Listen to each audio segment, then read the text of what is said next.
The girl was walking home from school when she didn't notice a van following her. A few seconds later, the van pulled up beside her. The door slammed shut, and the van sped away. The girl was lying unconscious in the back of the van. The girl disappeared without a trace. The case remained unsolved after years of investigation. But one day, 11 years later, this girl with dark circles under her eyes suddenly stumbled onto the street. Concerned citizens quickly called an ambulance. Gemma, the mother, heard that her daughter had returned. With tears in her eyes, she told her husband the news. Sam and his family rushed to the hospital. The girl on the hospital bed was pale. But when Sam saw the pattern on her arm, he confirmed that it was his daughter. Alice finally fell asleep from exhaustion. The next day, the girl recounted the details of her kidnapping. The father could no longer bear to listen, and left the room, struggling to control his emotions. The investigating officer did not stop to ask questions, because as Alice was being loaded into the ambulance, she kept repeating one name: Sophie. Sophie was the victim of another missing persons case. Sophie had also been abducted by a yellow van. Therefore, they needed to act quickly to find clues. Perhaps the girl Sophie still had a chance of survival. At this point,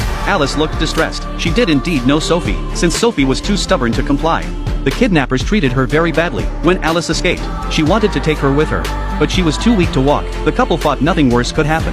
But reality always defies expectations. A nurse informed them of the test results. Alice had stretch marks, which meant she had given birth before. The police launched a large-scale search in the forest, based on Alice's escape route, but ultimately found nothing. Alice eventually returned home. Gemma comforted her daughter and urged her to rest early. After her parents left, she fidgeted with her fingers, and a strange smile appeared on her face. She returned to her room and looked at the children's photos. A strange feeling gradually emerged. She felt that their daughter was a bit unfamiliar. She told her husband about her discovery, but he didn't think much of it and comforted her, perhaps because Alice had suffered too much. At that moment, the doorbell rang. It was Julian, the detective in charge of another kidnapping case. Upon learning that Alice and Sophie had been imprisoned together, he had come from France to Germany to investigate the case. Alice told Julian she had escaped from the basement. She had also considered taking Sophie with her, but Sophie had been so tortured that she had completely lost the ability to walk. So in the end, she couldn't take her. Julian asked Alice if she could find the escape route, if she were to return to the forest. Alice's answer was full of holes. Julian quickly sensed something was off. Just as he was about to press further, Sam noticed his daughter's reluctance, and ruthlessly made Julian leave. Alice made a small gesture that caught his attention. He felt it was familiar.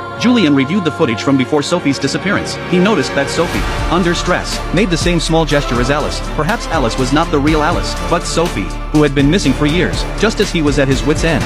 Some good news arrived. Alice had agreed to Julian's proposal to search for the place where they were being held captive. Before leaving, Gemma brought a yellow scarf. She deliberately said it was knitted by Alice and her teacher, but Alice corrected her, saying it was knitted by her and her classmates. The mother was puzzled by her own actions. She didn't know why she was testing her daughter. Under the dual protection of the military and police, Alice felt her way into the depths of the forest. Alice suddenly stopped in her tracks. Before her was an invisible trench. The girl instantly became frightened and anxious. The military immediately sent someone to investigate. Julian